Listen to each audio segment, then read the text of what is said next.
Victoria Shak is only 23 years old when she's brutally killed.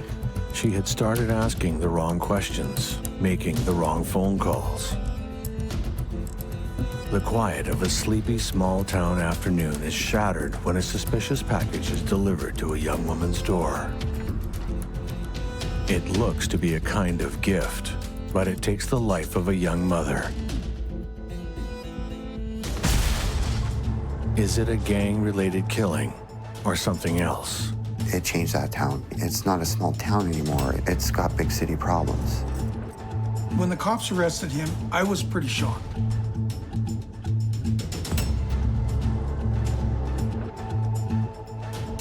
Victoria Shak has discovered a secret that someone is willing to kill for. But how far does it go?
Innisfail, Alberta, a small town nestled in the Calgary-Edmonton corridor, a highway junction, a place in between.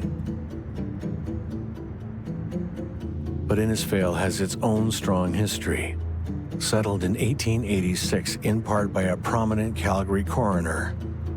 Its name in Irish means Isle of Destiny. Now, almost 8,000 people live in this quiet town, a perfect area to raise a family. The Shaktes would know.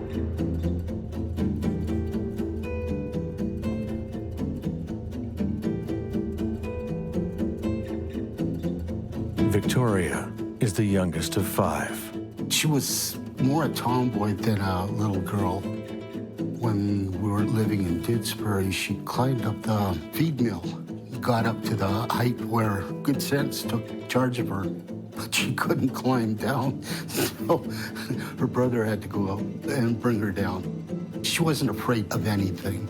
Vicky was pretty special to me. She loved animals. She was pretty close with her sister, Sarah, and she had a special place in her heart for her dad too, Victor.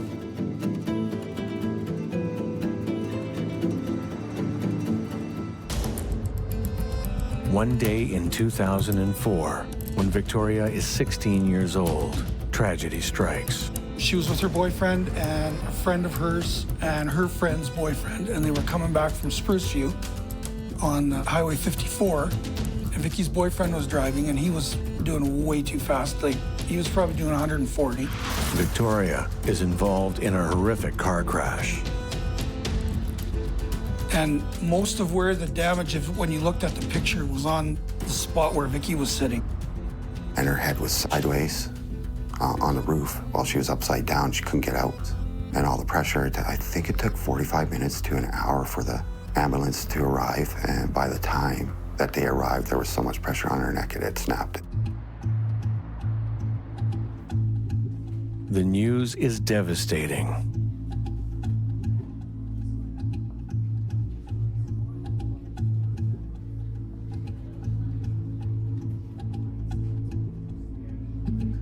Victoria still has her whole life ahead of her, but the accident leaves her with a shocking prognosis.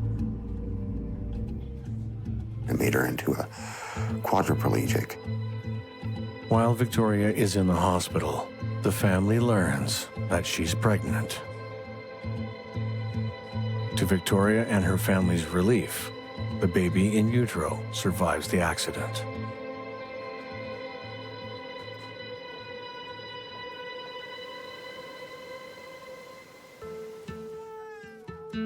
3 months after the crash, a healthy baby girl is born. In honor of the fact that they both survived the crash, Victoria names the baby girl Destiny. Because it's destiny that she had the baby without complications. I was actually very shocked that she was able to give birth naturally. I didn't think that she could, but she did. Victoria's strength doesn't surprise the family, but it still impresses them. She cared for people, all people, but mostly for Destiny, obviously. And she faced every problem just like she climbed up the grain elevator there. It was a new experience. She always tried to work it out for herself. In fact, down at the hospital in Edmonton, she figured out how to do things as a quadriplegic that they hadn't seen before. And they asked her if she minded getting it on film so that they could use the knowledge that they gained from her to help other paraplegics when they come in.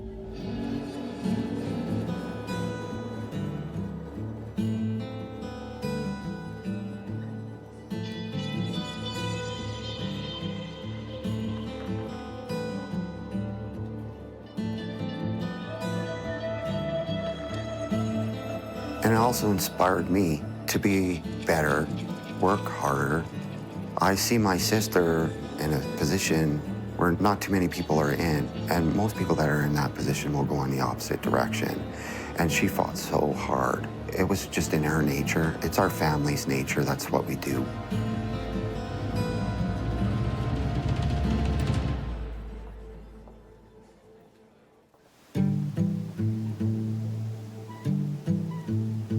One of the first things the Shak family does after the birth of Destiny is look for a new, more accessible home.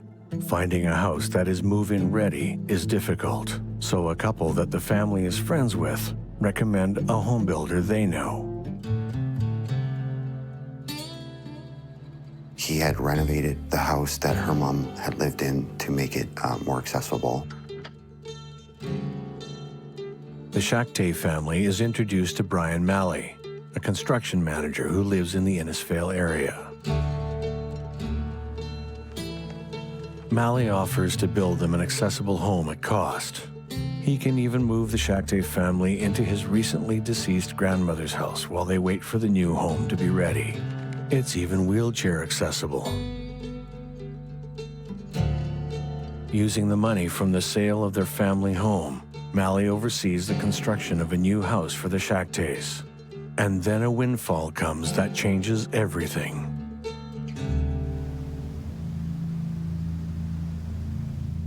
In 2007, 3 years after the accident, Victoria is awarded a large financial settlement.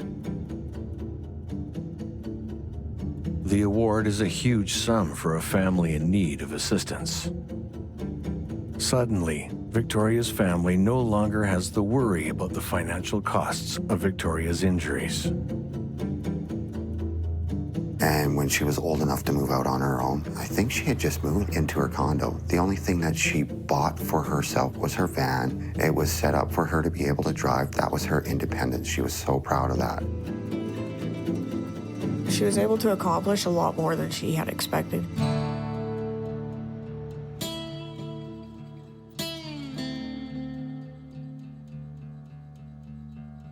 By now, Malley is a close friend of the family. They learn that he works as a financial advisor for a wealth management company, investing money on behalf of a number of clients in the Innisfail community. He promised to help us out. And he's a money guy too, right? So he's right in there. He can help in all the facets of your life that you need.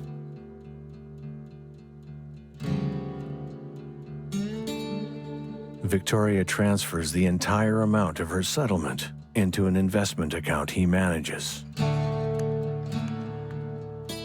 Her stepdad was friends with Brian, and because he had helped renovate the house, he trusted him. He was very friendly, and we all got along and had a good time. We all considered him a family friend. Malley suggests Victoria borrow an additional $264,000 to increase her returns. He pitches it as the more money she invests, the more she'll make. Brian Malley now has control of the entirety of Victoria's account.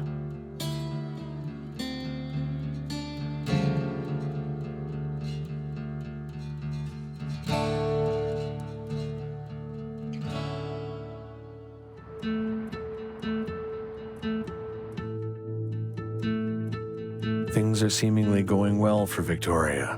She's raising Destiny, and with the help of her caregiver Marlene, living independently. She's even regained a lot of the movement in one of her arms. I would go over spend weekends with her and Destiny. I had time for her and she had time for me. And Destiny was growing up, she had time. And we spent many happy hours together. But there are some concerns about how Mally is handling her finances. When she lived in Red Deer, right before she moved to Innisvale, Brian was withholding a lot of money. Like, Vicky would ask for money to pay the rent or bills or car payment, and it would take a lot of coaxing for him to actually give it to her.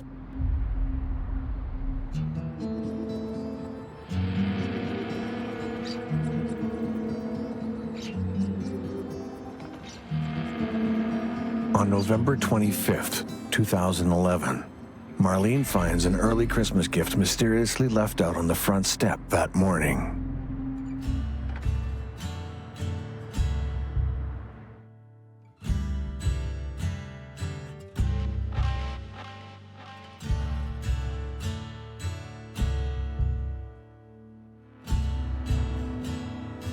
Feeling uneasy about the strange early Christmas gift, Marlene advises Victoria not to touch it. With no indication as to who sent it, they put the gift aside as she and Marlene head to Victoria's stepfather's house.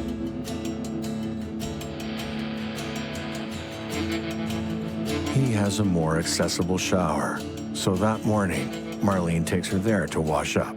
And then she says to me, "Dad, do you know anything about this package that was found on my step this morning?" I said to her, "Was there any identifying marks on it? Was it to say it was from or nothing?" She said, "Nothing. It's blank." And so my suspicious mind right away says, "Well, don't open it." I thought I had her convinced of that. Marlene brings Victoria back home before her daughter Destiny is due to return. Marlene reminds Victoria of what her stepfather had just told her: do not touch the package and to call the police. Tragically, it's too late.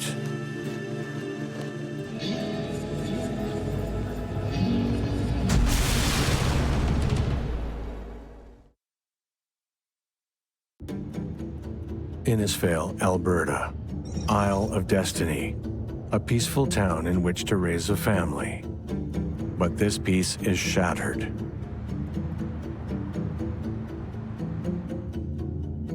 "23-year-old Victoria is a single mother and survivor of a terrible car crash. She receives a mysterious package in the mail.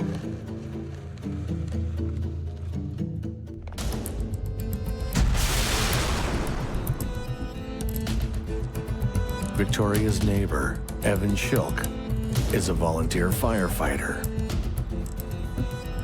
He calls 911 and races to the house.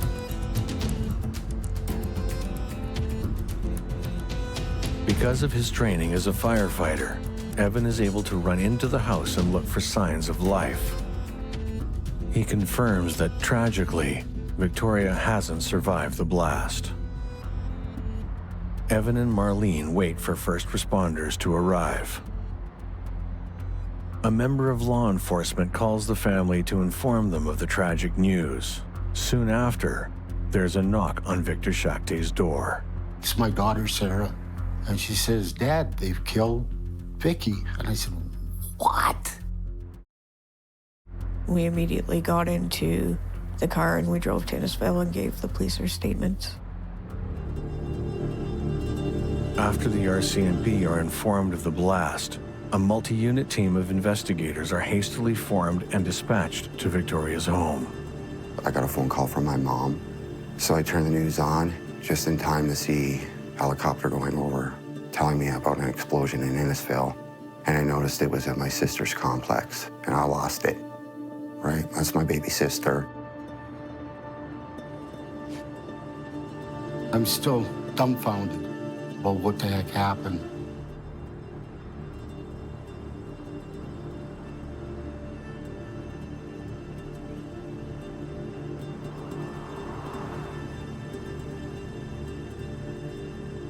My dad had to identify the body, so I don't know if he's gonna ever get over that, having to see his baby girl. Like, that was the youngest, was the baby of the family, right? And they were close, very close.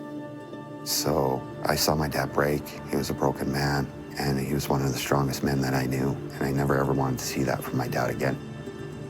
It's immediately clear. This is a homicide investigation. Victoria's death is not an accident.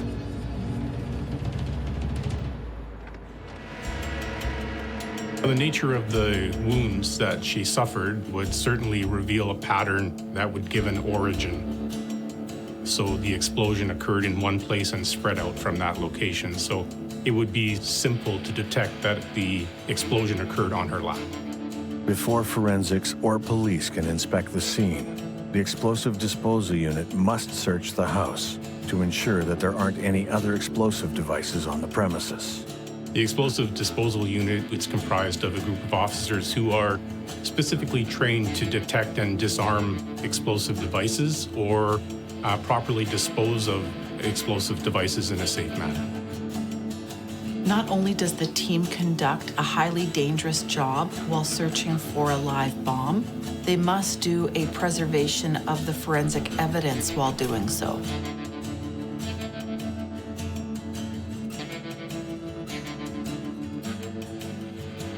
This isn't just the site of an explosion. It has to be considered in terms of being a crime scene. So there's an extensive amount of evidence that is located. It needs to be preserved. It also needs to be detected, and it can be scattered over a wide area. The EDU find no further explosive devices. It's time for the forensic team to begin their work.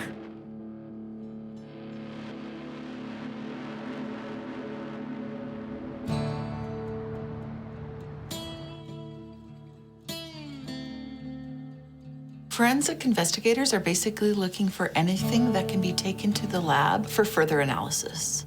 This would include objects such as fabric samples, piece of carpet, DNA, fingerprints, or even blood splatter. They carefully bag everything that can be taken into evidence.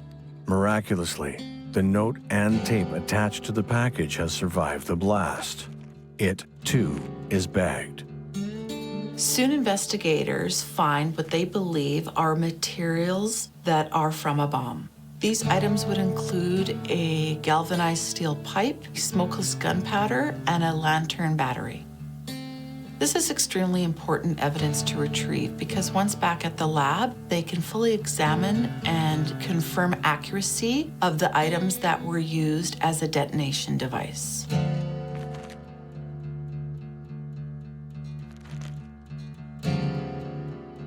The Major Crimes Unit of the RCMP are the next to scour the scene.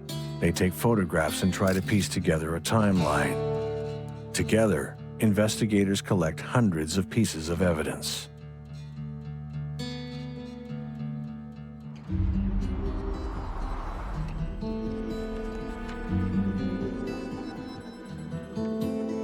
Corporal Kanwardeep Dayhill with the Major Crime Unit is the lead investigator on the case. Detectives start interviewing everyone in Victoria's circle. Investigators interview Victoria's financial advisor, Brian Malley. When detectives ask about the investments he's made on Victoria's behalf, Malley is candid. He tells them that the money is all gone. Malley informs the detectives that the account is drained. Victoria only has a few $1,000s left in her account. He explains that when Victoria first received the money, they sat down together to come up with a monthly budget. But the second year after the payment, the market becomes unfavorable. He asks her to decrease her spending, but she was unable to do so. According to Malley, Victoria was giving a lot of money to her family members, including her sister and one of her brothers. This is very surprising news. It's a lot of money to have lost in a short amount of time. Investigators ask Malley where he was during the window of the time around the bombing. Malley tells detectives that the evening before the explosion, he was traveling from Red Deer to Innisvale to see a colleague where he would pick up some building supplies. Malley claims that after getting back home that night, he went out to get some dinner and then returns to watch TV until bed. His wife's in Edmonton at the ballet. On the morning of the detonation, Brian drives to Edmonton on business. Later, investigators are contacted by Brian Malley, who tells them that he has information on a new, promising lead, that there may be a drug connection to the bombing involving a family member. According to Malley, Victoria's brother has addiction issues and associates with drug traffickers. He may even be one himself. Malley suggests to the detectives that Victoria's death is a drug hit, retaliation against her brother for a deal gone sour. One of my younger brothers had a crack habit earlier. That was ridiculous to even state that. They don't go after family members. If you owe money, they're coming after you. Lead major crimes investigator Sergeant Dayhill soon discovers another possible lead. This one is also connected to the drug world. Victoria had called the RCMP to report her neighbors. The building was a high-traffic drug market, and she had called it in. Investigators look into whether or not the bomb may have been a revenge hit. Gangs have been known in the past to use explosives or bombs to either intimidate witnesses or to affect the abilities of their rivals. It's completely possible that this could be connected to gang activity. As investigators look into this lead further, they also turn their attention back to Brian Malley. They discover that the investment manager may not have been entirely forthcoming with them during their first interview. It's Brian's recklessness, not Victoria's, that leads to her financial losses. Investigators learn that Brian invests close to 92% of Victoria's entire portfolio in one highly risky stock without adequately informing her. When the stock collapses, so does Victoria's wealth. Investing someone's entire stock portfolio in a single stock without properly advising them of the associated risks is a serious breach of fiduciary duties. It is in contravention of the regulations of the Alberta Securities Commission.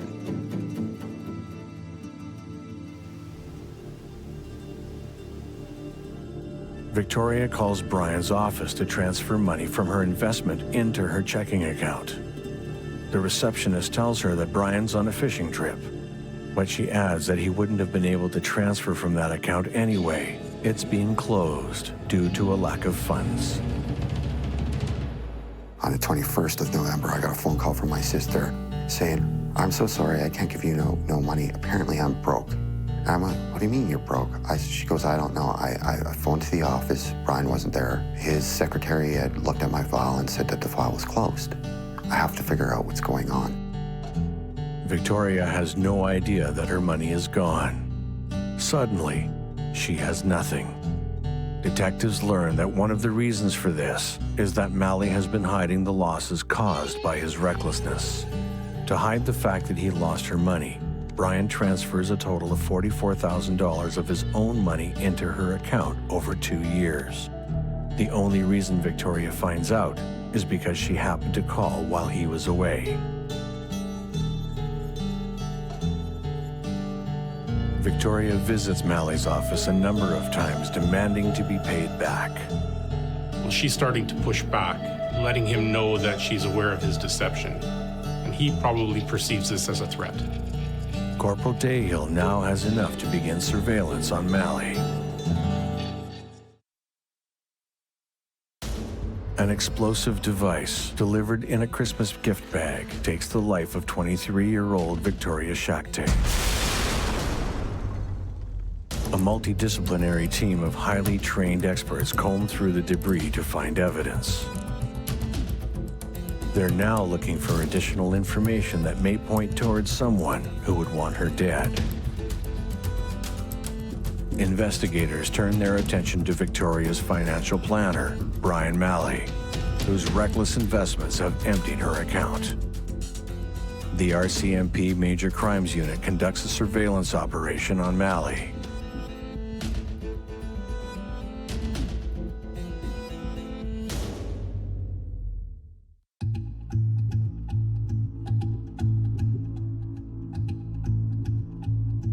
During the operation, detectives secure a napkin that Brian throws out at a fast food restaurant.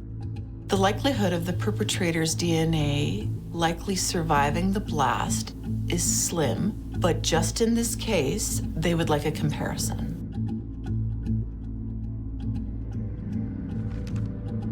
Financial records from as far back as July show that Brian had been purchasing the same materials that the bomb is made of. This means that Mally had been planning this murder for 4 months. A piece of galvanized steel pipe, gunpowder, end cap, light switch, lantern battery, and tiny light bulbs found at the scene are all on Mally's shopping list.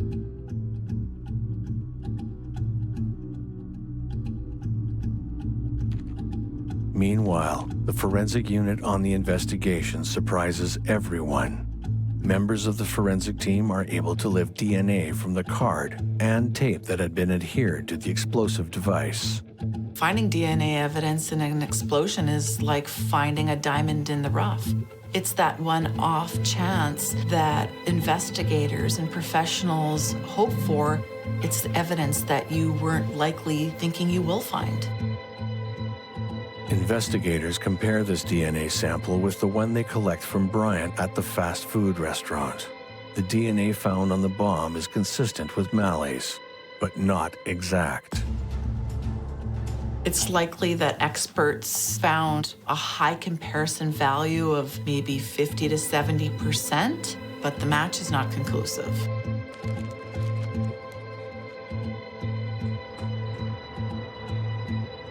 On May 25, 2012, Brian Mally is arrested for 1 count of first-degree murder and 2 counts related to causing an explosion and sending a person an explosive device. When the cops arrested him, it was 6 months to the day. And when they came over to tell me who they arrested, I was pretty shocked. He was the last person that anybody would think. He was a friend of the family. He was at the funeral. Once I found out it was Brian, then a sudden rage started boiling. Not only Vicky, it was for Destiny too. He took away her mother and took away her future, for God's sakes. 1 month after his arrest, Brian is released on a $20,000 bond. He and his wife move in with his mother-in-law in Edmonton. Although Mally has been charged, investigators still look at other possible suspects. It is important that investigators keep an open mind, even though they may have charged a suspect with an offense. There may be other people involved. There may be other evidence to be gathered. The investigation doesn't come to an end just because a charge has been laid.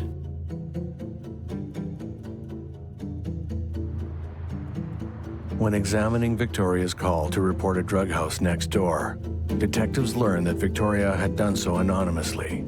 There's no way her neighbors could know it was her. Besides, she made the call years ago. Given these factors, the likelihood that it's a revenge drug hit is very slim.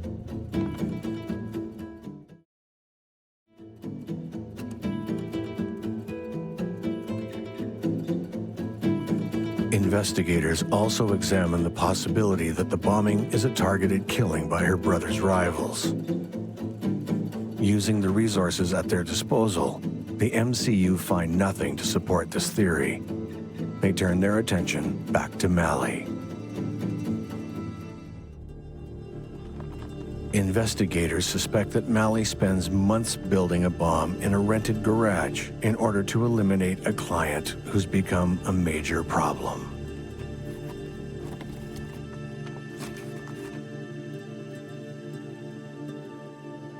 Mally complains to associates that Victoria is a burden to him.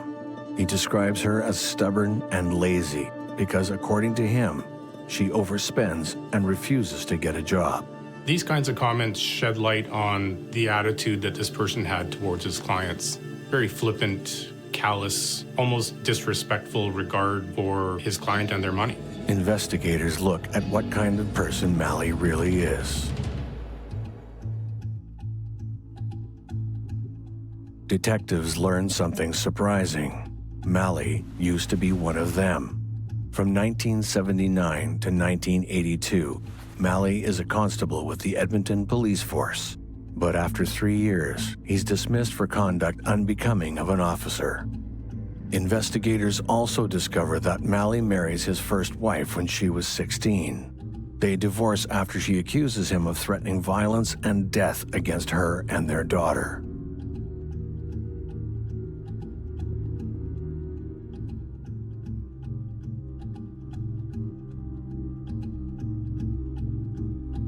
Malley's second marriage ends when he became involved with a co-worker, who eventually marries him. The co-worker, Christine, is in fact the branch manager at the investment office for which he works. She is supposed to be overseeing his investment decisions. This is a serious conflict of interest when your wife is your manager because they're the ones that are supposed to be overseeing your decisions. This is also against the regulations of the Securities Commission.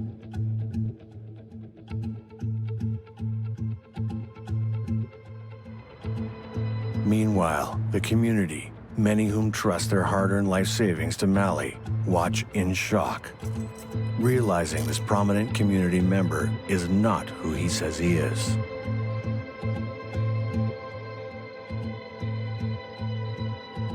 Most of the people in town knew and liked Mr. Malley. I think they felt betrayed and hurt. It changed that town. It's not a small town anymore. It's got big city problems. In January 2015, Brian Malley's murder trial begins.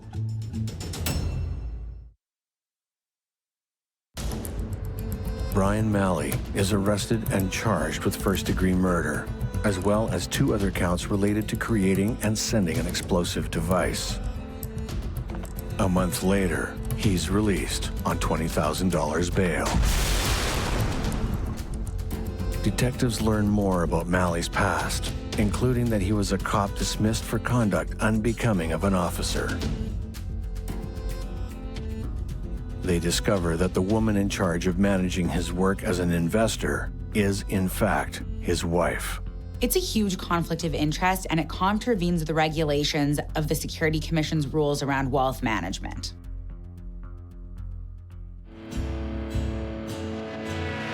On January 15th, Brian Malley's trial begins.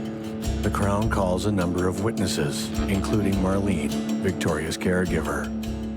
She testifies that only the night before, she and Victoria were celebrating her new working visa with a pizza party.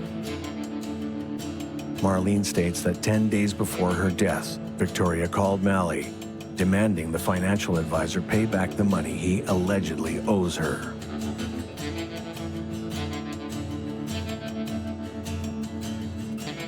She also recounts how she tells Victoria not to open the package and the trauma of being in the apartment while the bomb went off. It's Corporal Dayhill's turn to testify. Jurors hear about the inconclusive match between the DNA found on the bomb and the sample they pick up during the surveillance operation. Corporal Dayhill testifies he learned that Malley had been speaking disrespectfully of Victoria in the months before her death. Malley complains that she's lazy and a drain on the system. I bit my tongue pretty hard because that was the one time in the courtroom that I actually wanted to scream out. And I didn't. I'm proud of myself for not doing it because that was hard. Corporal Dayhill also testifies that months after the explosion, a pipe matching the description of that used in the bomb was dug up from the residence of Malley's mother-in-law. It only has one end cap, and Malley purchases only one end cap. The pipe used in the bomb has 2. Apparently, they did find a bunch of different attempts. He had been working on it for a bit. It was definitely a lot of thought went into this. This evidence is circumstantial. It's certainly not conclusive in any way, but it's definitely something the defense is going to rely on in an attempt to create reasonable doubt. The defense also argues that because Malley is an avid hunter, it makes sense that he would purchase gunpowder. Same as with the other materials used, the pipe, small light bulbs, and batteries, all materials that a home contractor would have. The defense ends up calling a pipe fitter to testify that these kinds of materials would be normally used in every day by a home contractor. This is what they think he's going to say. However, what the pipe fitter actually ends up saying is that he's never seen a pipe like this used for everyday use. So it completely backfires for the defense. When asked why he had said this before, he claims he didn't recall saying it and that he was probably very nervous.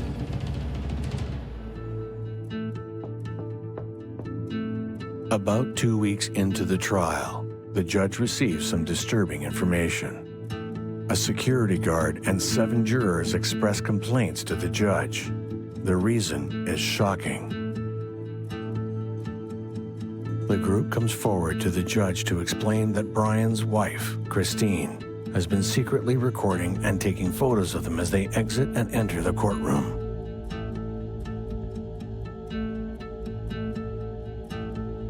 Juror 9 is interviewed by the judge 3 separate times. Each time she expresses concern for her safety and the safety of her family. She tells the judge that she's concerned about what Christine might do with the pictures, including that she might make them public.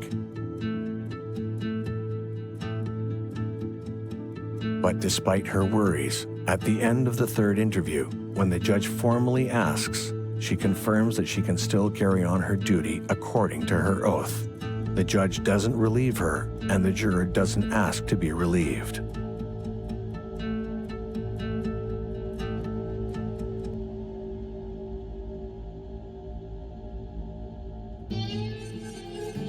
Tampering with a jury is a very serious offense because it can intimidate jurors and prevent them from making an unbiased decision, which is crucial to the functioning of our legal system. And so Christine's conduct in this case comes very close to qualifying as an offense under the criminal code as obstruction of justice. The judge ends up excluding Christine from the courtroom, so she's not allowed to enter the courtroom at any time unless she is acting as a witness.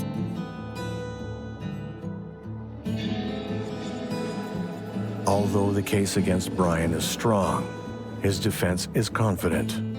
The jury deliberates for 6 hours. 6 hours really isn't a lot of time for a jury to deliberate. So regardless of the outcome, it means that they're really certain one way or the other. The verdict is in.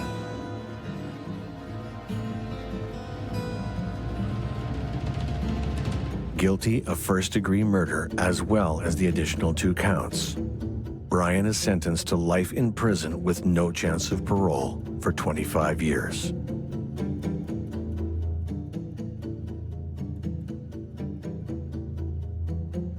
And I was sitting at the back of the seats. When they started reading out the verdict, I moved from the back to the front row right behind them. And that's one thing that I still don't understand why they did it. But they let him kiss his wife and his daughter goodbye. They didn't let me kiss Vicky goodbye. They couldn't, but they let him. The guilty verdict and the fact that the guilty verdict was arrived at so quickly means that the jury was very convinced by the prosecution's evidence. But the defense has a strong case for appeal.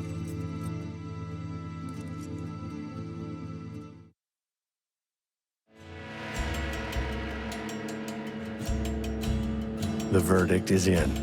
Guilty of first-degree murder, as well as 2 other counts related to creating and sending an explosive device.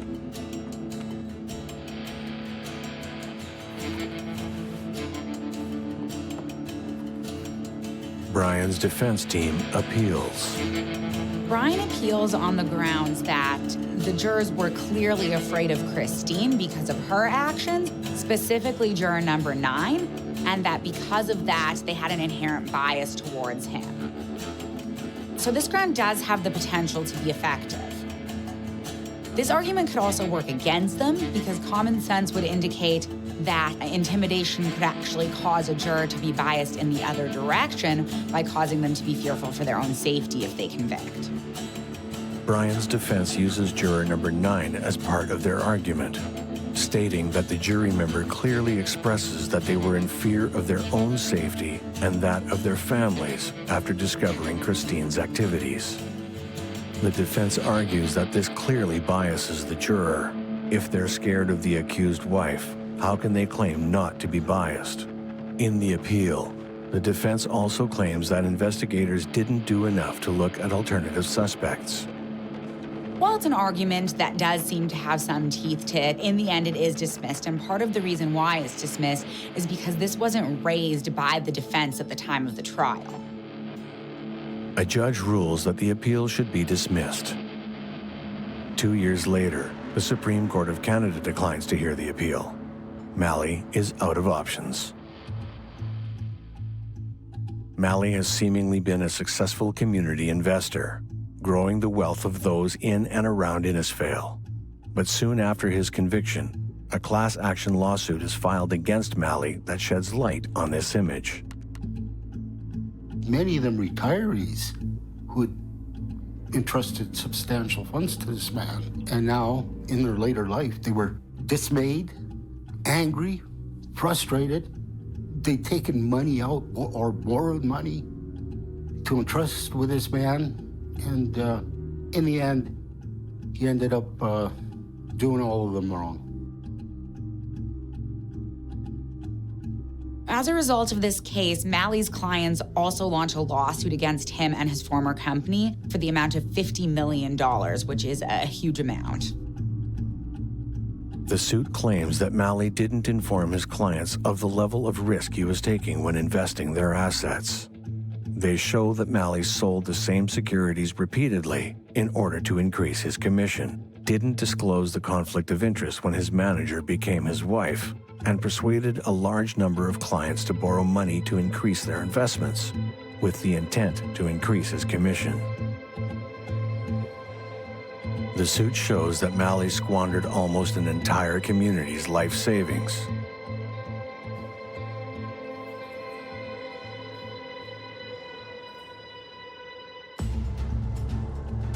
In 2015, an undisclosed settlement is approved by a judge.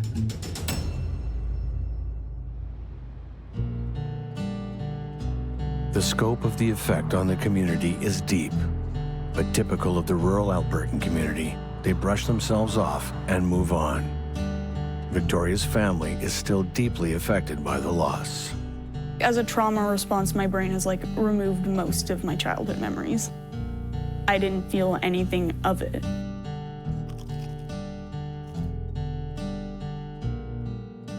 It's gotten better over the years, but you never forget and you never stop missing.